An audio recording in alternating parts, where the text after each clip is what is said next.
কথা শুন না, ত্রিপুরার কথা শুন না, বাংলাদেশি তারা বাংলাদেশি বাংলাদেশি হলে ইন্টারভিউতে জায়গা পাই কিভাবে? এটা নিয়ে এসে ভিডিও করার দরকার। অন্য অন্য স্টেটের লোক আসতে পারবে না কলকাতার মধ্যে। বাংলাদেশি বাংলাদেশি করে চিৎকার করবে এখানে বাসের মধ্যে। এখানে কাজ ছাড়া এসছি আমরা। বাংলাদেশি হলে এখানে বের করে দিত। কলকাতা এসেছি, বাংলাদেশ থেকে এসছি আমরা। আমরা 4 বছর 5 দিনের চাকরি করছি, বাংলাদেশি বলবে। জানে না যে ত্রিপুরার লোক আসে, আসামের লোক আসে এখানে কাজ করতে। স্টেটও শিখিনি, কোন কোন স্টেট আছে ইন্ডিয়াতে। মানে যাকে তাকে বাংলাদেশি বলে দিলেই হলো। এসআইআর স্টার্ট হয়নি এখানে।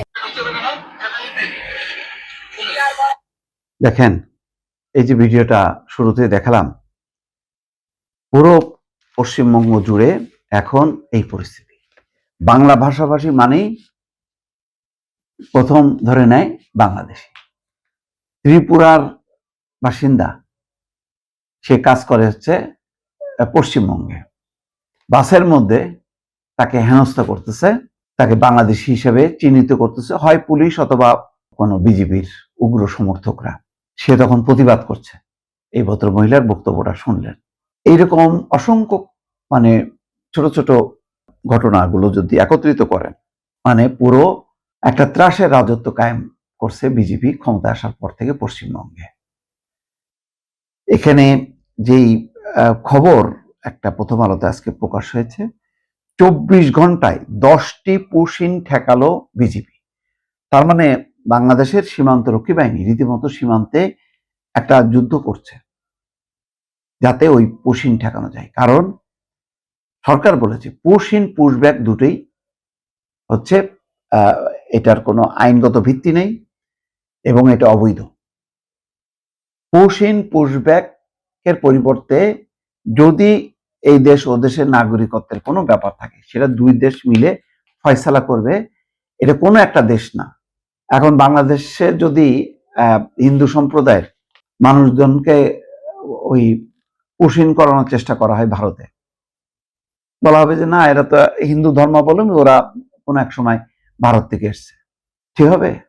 এখন পুরো পশ্চিমবঙ্গ জুড়ে গরিব মানুষ, বিশেষ করে মুসলমান নিধন প্রক্রিয়া শুরু হয়েছে, টেরোরাইজ করা হচ্ছে এবং হিন্দুদেরকে সংগঠিত করতেছে যে হিন্দুদের দেশ হচ্ছে পশ্চিমবঙ্গ, হিন্দুদের দেশ হচ্ছে ভারত। এটা বোঝেন? কত সাম্প্রদায়িক দাঙ্গা হাঙ্গামার পর একটা ধর্মনিরপেক্ষ অসাম্প্রদায়িক দেশ হিসাবে ভারতের একটা অবস্থান তৈরি হয়েছিল। বিজেপি গত 15 বছরে সেটা একদম ধ্বংস করে দিয়েছে।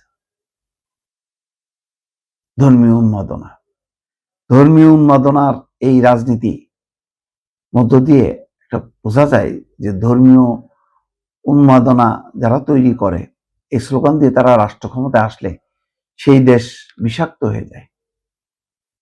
সেই দেশের আর গণতন্ত্র থাকে না। সেই দেশের সাধারণ মানুষের ধর্ম বর্ণ নির্বিশেষে সেটা আর বসবাসের উপযোগী থাকে না।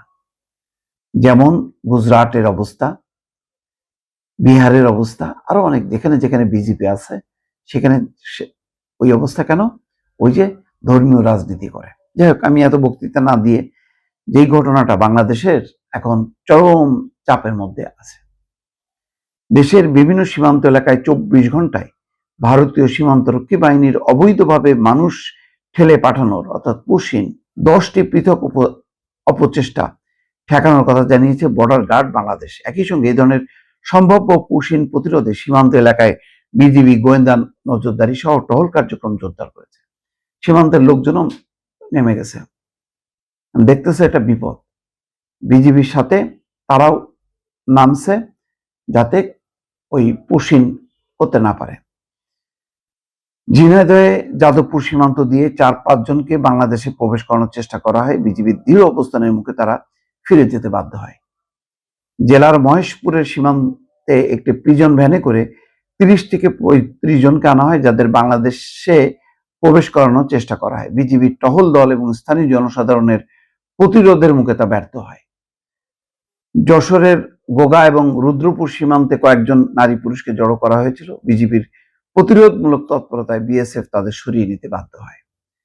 জয়পুরহাটের কয়া বসুদেবপুর সীমান্তের বিপরীতে প্রায় 10 ব্যক্তিকে পুশিন করার প্রস্তুতির তথ্য পাওয়া যায়। বিএসএফ এর সেই চেষ্টা ব্যর্থ হয়। ঠাকুরগাঁ, চাঁপাইনবাবগঞ্জ, সিলেট, নেত্রকোনা, তারপরে এই যে ঝিনাইদহ, বিভিন্ন এলাকায় সারা এ জুড়ে এখন বিজেপির অন্যতম কাজ হয়ে গেছে পুশিন ঠেকাও। এটা এই প্রক্রিয়া যদি চলতে থাকে, ভারতের সাথে বন্ধুত্বপূর্ণ সম্পর্ক এগোবে? সম্ভব? এটা সম্ভব না। এখন এই ভারতকে এটা ঠেকাবে কে? এখন এই পাল্টাপাল্টি করতে করতে কখন বড় ধরনের একটা অঘটন ঘটে, আমি তার শঙ্কা করছি দর্শক।